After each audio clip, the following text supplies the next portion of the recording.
ജയിലിൽ കിടക്കുന്ന എത്ര 7 കൊല്ലം കടന്നിട്ട് ആരെങ്കിലും തിരിഞ്ഞു നോക്കി? താഴെ തട്ടിലെ പാർട്ടി മെമ്പർ തൊട്ടിട്ട് അങ്ങ് അടിമുടി പണം സമ്പാദിക്കണം എന്നുള്ള ഒരു വികാരം വളർന്നാൽ എന്തായാലും ഇന്ത്യൻ സമ്പത്ത് മുഴുവൻ കോർപ്പറേറ്റുകളല്ല, ബ്രാഹ്മണ ക്ഷത്രിയ വൈശ്യ വിഭാഗമാണത്. പക്ഷെ ഞാനിത് പറയുന്നതിൻ്റെ മുന്നേ തന്നെ അവർ പൊക്കിയല്ലോ, അംബേദ്കറുടെ പുസ്തകം പൊക്കി പിടിച്ചിക്കണ്ട് അവർ ഇറങ്ങിക്കഴിഞ്ഞില്ലേ. ഞാൻ പക്ഷെ 45-50 കൊല്ലമായിട്ട് ഇത് പറയുന്നുണ്ട് എന്ന് കേരളത്തിലുള്ള മുഴുവൻ ആൾക്കാർക്കും അറിയാം. ഈ സഖാവ് അജിതയുടെയും സഖാവ് ദേവരാജന്റെയും മരണം അത് ആസൂത്രിതമായ വെടിവയ്പ്പാണ് എന്ന് തോന്നിയിട്ടുണ്ട്. തീർച്ചയായിട്ടും. 2016 നടന്ന വെടിവയ്പ്പിൽ കൊല്ലപ്പെട്ട മാവോയിസ്റ്റുകളുടെ മരണം ആസൂത്രിതമായ കൊലപാതകമാണെന്ന് ആരോപിച്ചുകൊണ്ട് അങ്ങ് സമരമുഖത്തേക്ക് വരുന്നു, അങ്ങ് പ്രതിഷേധവുമായി വരുന്നു. എന്തുകൊണ്ടാണ് അങ്ങനെ ഒരു ആരോപണം? അതല്ല, അവരൊരു കേസ് കൊണ്ടുവരികയാണ് എൻ്റെ പേരിൽ ചെയ്തത്. അതായത് അജിത കുപ്പു ദേവരാജ് എന്ന് പറഞ്ഞുള്ള 2 പേരെയാണ് ആദ്യം വെടിവെച്ചത്. ആ വെടിവെപ്പ് ഉണ്ടായ സമയത്ത് അത് എനിക്ക് മദ്രാസിൽ നിന്നാണ് ഒരു വിവരം വരുന്നത്, ഇങ്ങനെ മെഡിക്കൽ കോളേജിൽ എത്തിയിട്ടുണ്ട്, 2 ബോഡി ഇങ്ങനെ ഉണ്ടായിരിക്കുന്നു. അതിനുകൊണ്ട് വാസോട്ടൻ ബോഡി ഏറ്റെടുത്ത് സഹകൾക്ക് അനുയോജ്യമായ രീതിയിൽ ഉള്ള അഭിവാദ്യം അർപ്പിച്ചുകൊണ്ടുള്ള ഒരു സംസ്കാരം ചെയ്തു. 8 മണിയാകുമ്പോഴത്തേക്കെന്ന് ഞാൻ പോസ്റ്റ്മോർട്ടം എത്തി. അതിന് ശേഷമാണ് ആൾക്കാരൊക്കെ അറിയുന്നത്. അങ്ങനെ അതിൽ ഞങ്ങൾ അവിടെ ബോഡി മോർച്ചറിൻ്റെ മുന്നിൽ വെച്ച് ഒരു അഭിവാദ്യം അങ്ങനെ വേണമെന്ന് ഞങ്ങൾ ആവശ്യപ്പെട്ടു. പോലീസ് ആദ്യം എതിർത്തെങ്കിലും പിന്നീട് അനുവദിച്ചു. ആ അഭിവാദ്യം നടത്തി എന്നുള്ളതാണ് ഒരു കേസ്. രണ്ടാമത്തെ കേസ് അതിന് അനുശോചനം ഇതൊക്കെ കഴിഞ്ഞ ശേഷം ഞങ്ങൾ ശ്മശാനത്തിൽ നിന്ന് വന്ന് ബസ് സ്റ്റാൻഡിൻ്റെ അവിടെ അനുശോചനം നടത്തി. അതിന് വേറൊരു കേസ്. അത് മറ്റേ കസബ പോലീസ്, ഇത് മറ്റേ മെഡിക്കൽ കോളേജ് പോലീസ് അവസാനം ഇത് കുന്നമംഗലത്തേത് ഇത് വാറണ്ടായി. വാറണ്ടായി ഒരു ദിവസം രാത്രി വന്നുകൊണ്ട് SIൻ്റെ ചെല്ലുമ്പോൾ തന്നെ ഞാൻ പറഞ്ഞു ഞാനിപ്പം തന്നെ വരാം എന്ന് പറഞ്ഞു. അവസാനം അവർ പറഞ്ഞു വേണ്ട, നാളെ രാവിലെ ഹാജരാകും. രാവിലെ പോയി ഹാജരായി കോടതിയിലെത്തിയപ്പോൾ പ്രശ്നമായി. വക്കീൽമാരെല്ലാം അറിയുന്ന ആളാണ്, ജാമ്യത്തിലെടുക്കുക വസട്ടമുണ്ട് എല്ലാം ചെയ്യാൻ. ഞാൻ പറഞ്ഞു ഒന്നും വേണ്ട, നമ്മൾ ചെയ്തതാണല്ലോ, അഭിവാദ്യം ചെയ്തതാണല്ലോ ഇപ്പം ഇത് കേസ്. മറ്റേന് വേറൊരു കേസ് പക്ഷെ നമ്മൾ ചെയ്തത് തെറ്റല്ല. ഇതിൽ ഞാനൊരു തെറ്റും ചെയ്തില്ല. ഇവിടെ ജാമ്യത്തിലെടുക്കുന്ന ഒരു പ്രശ്നവുമില്ല. ഞാൻ അങ്ങോട്ട് പോകാനും പോകുന്നില്ല. അവർ എന്താണെന്ന് വെച്ചാൽ ചെയ്യട്ടെ. അങ്ങനെ അവസാനം കോടതി പോലും എനിക്ക് ജാമ്യം തരാനൊരു പ്രശ്നം. അതൊരു വലിയ പോരാട്ടമായിട്ടാണ് മാധ്യമങ്ങൾ. അതെ, ഞാനത് എനിക്ക് കിട്ടിയിട്ടുള്ള ഒരു അവസരമായിട്ടാണ് കാണുന്നത്. എന്നുവെച്ചാൽ ഇവരെ തുറന്നു കാണിക്കാനുള്ള, എൻ്റെ വികാരം പ്രകടിപ്പിക്കാനുള്ള, ഇതിനെ വാസ്തവത്തിൽ ഒരു തെറ്റായി കാണുന്ന മനുഷ്യരുടെ വികാരം പ്രകടിപ്പിക്കാനുള്ള ഒരവസരം എൻ്റെ കയ്യിൽ വന്നിരിക്കുന്നു എന്ന് കൃത്യമായിട്ട് ഞാൻ മനസ്സിലാക്കി. ഈ സഖാവ് അജിതയുടെയും സഖാവ് ദേവരാജന്റെയും മരണം അത് ആസൂത്രിതമായ വെടിവയ്പ്പാണ് എന്ന് തോന്നിയിട്ടുണ്ടോ? തീർച്ചയായിട്ടും ആസൂത്രിതം തന്നെയായിരുന്നു. അതിനെ സംബന്ധിച്ച് ഞാൻ സൂക്ഷ്മമായിട്ട് അന്വേഷിച്ചിട്ടുണ്ട്. അവർ ഭക്ഷണം കഴിക്കുന്നേരം വളരെ രോഗികളായി വരികയും കീഴടങ്ങാൻ തയ്യാറാണെന്ന് അറിയിക്കുകയും ചെയ്തും കൊണ്ട് അവർ അവിടെ ഏറെക്കുറെ 8-10 ദിവസം ക്യാമ്പ് ചെയ്തിട്ടുണ്ട്. വളരെ വിസ്തൃതിയിൽ കാര്യങ്ങൾ അറിഞ്ഞു. അവർക്ക് മാസത്തിൽ കീഴടങ്ങാനുള്ളൊരു അവസരം ഉണ്ടാകും പോകുന്നൊക്കെ തോന്നിയിരിക്കുന്ന സമയത്താണ് ഇവർ ബോധപൂർവം വളഞ്ഞിട്ട് വെടിവെച്ച് വരുന്നത്. കീഴടങ്ങാൻ തയ്യാറായിരുന്നു, രോഗികളായി.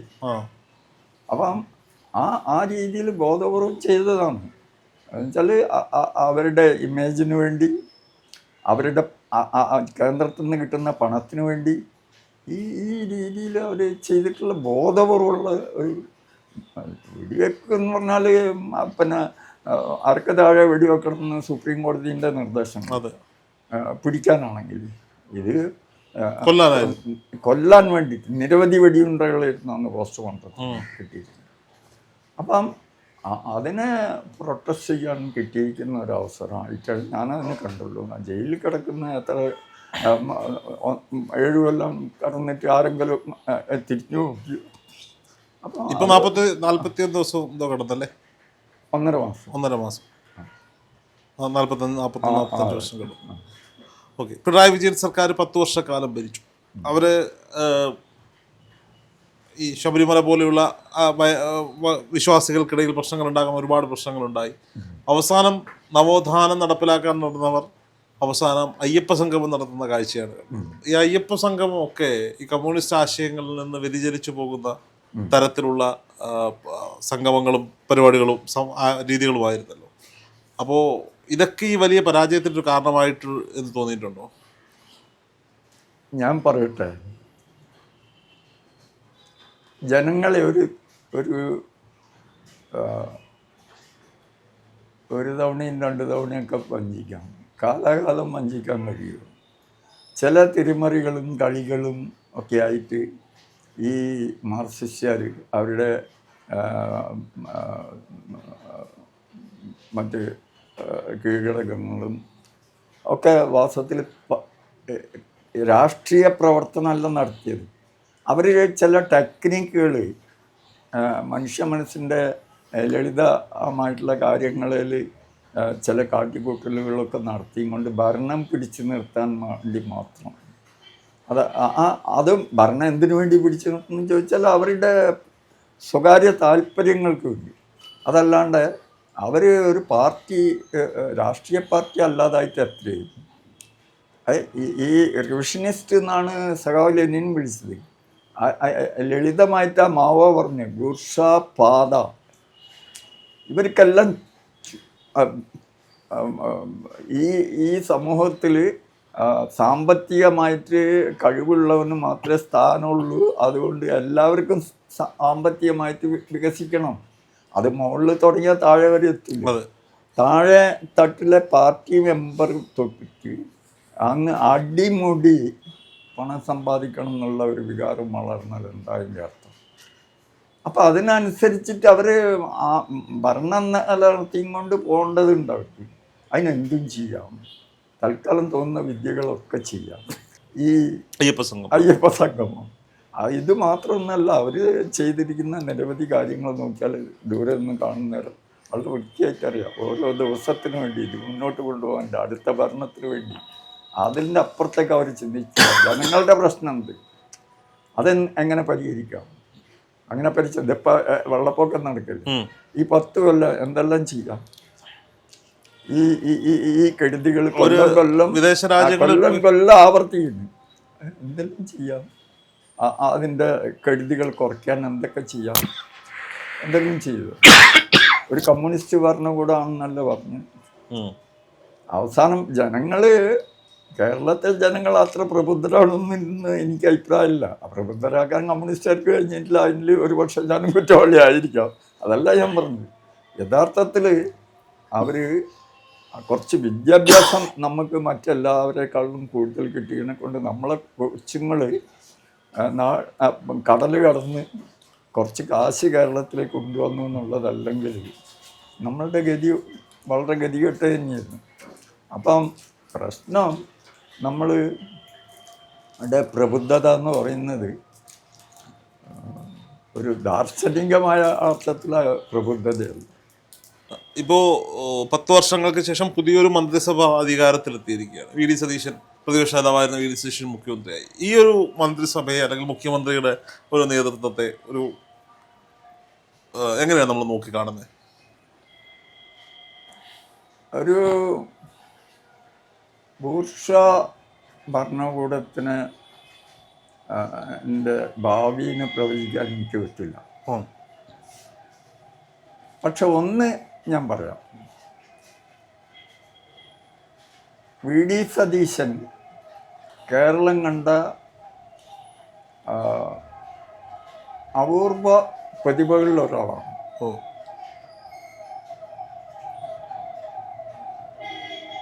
ദൂരക്കാഴ്ച എന്ന് പറയും, ദാർശനികത,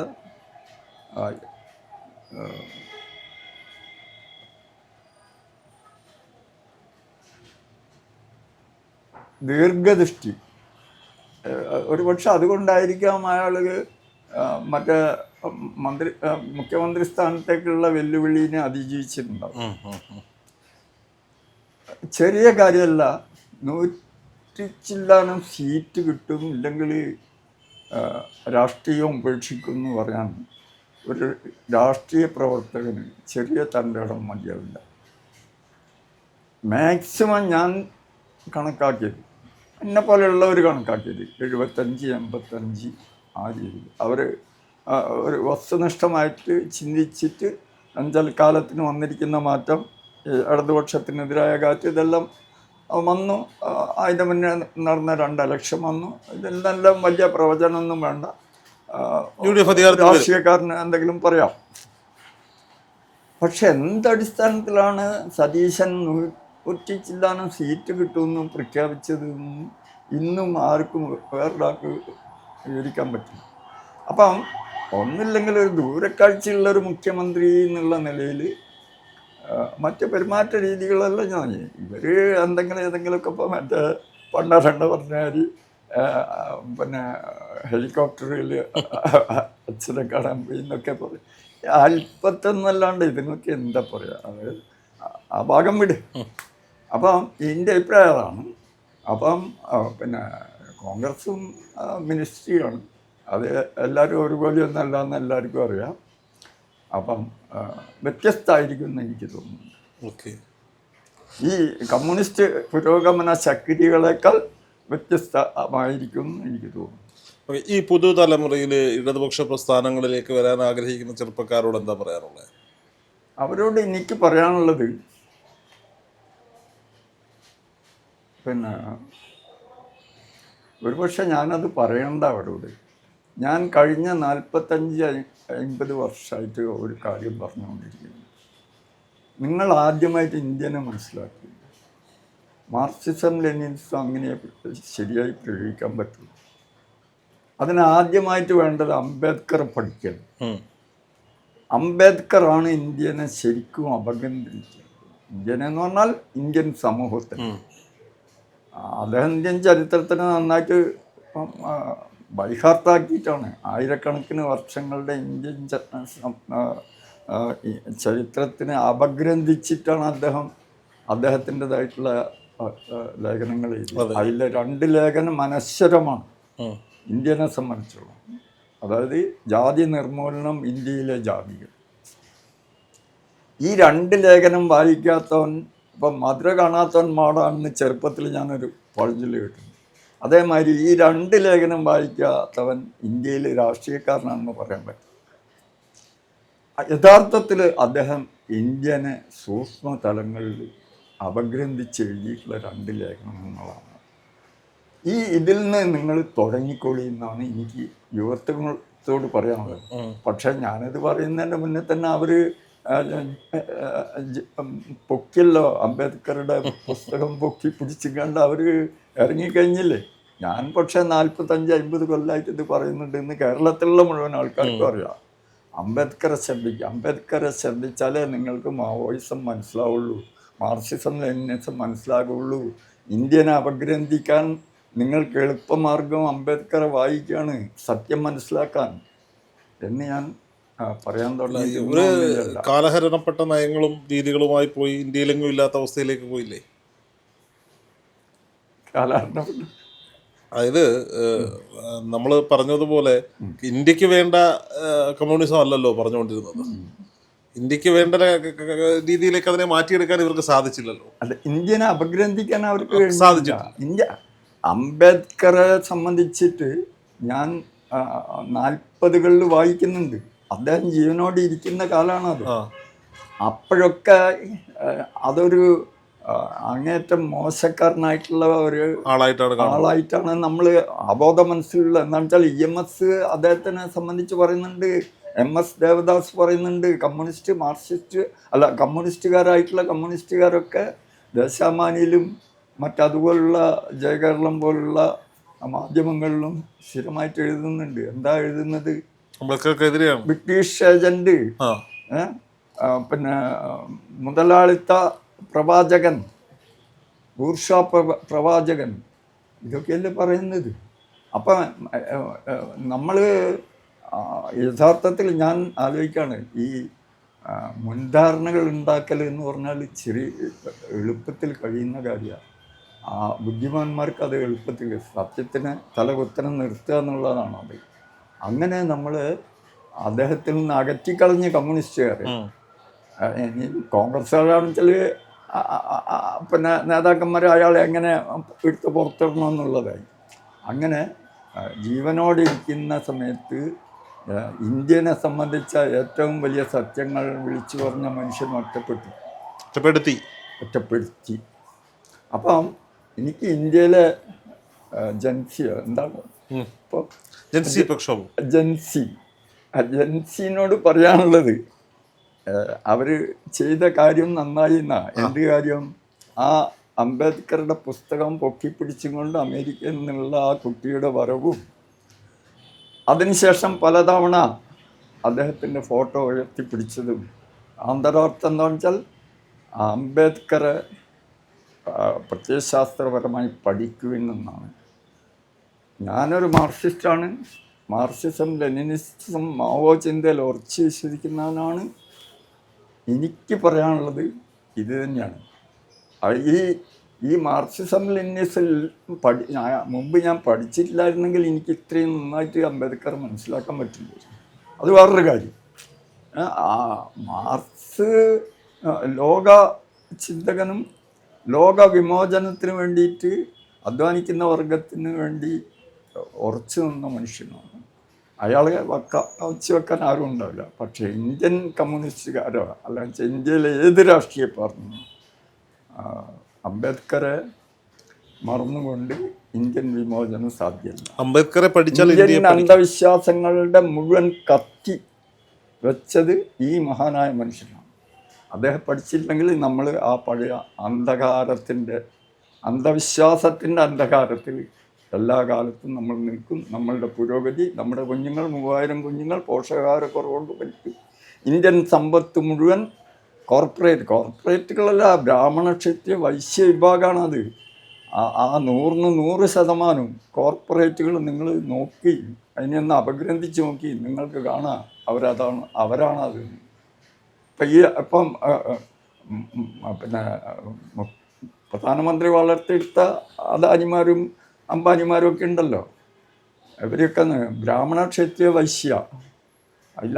അവരെ കോടികൾക്ക് കുന്നുകൂട്ടി ഈ അന്ധവിശ്വാസം കൊണ്ട്. ഇതിനു വേണ്ടിയിട്ടാണ് അവർ, അല്ലാണ്ട് പാവപ്പെട്ട 90% വേണ്ടിയിട്ടല്ല അവർ ഭരിക്കുന്നത്. ഇതൊക്കെ പിന്നെ നമ്മൾ മനസ്സിലാക്കുന്നില്ല. ഈ ജാതി സിസ്റ്റം നിലനിർത്തേണ്ടത് ഒരാവശ്യമാണ്. ഈ അന്ധവിശ്വാസം മുഴുവൻ നിലനിർത്തേണ്ട അവരുടെ ആവശ്യമാണ്. അതിന് തകർക്കാൻ ഒരു മരുന്നേ ഉള്ളൂ, അംബേദ്കർ. ആദ്യം തന്നെ മാർക്സിനെയും കൂട്ടിയിട്ട് ഇങ്ങോട്ടേക്ക് വരണം.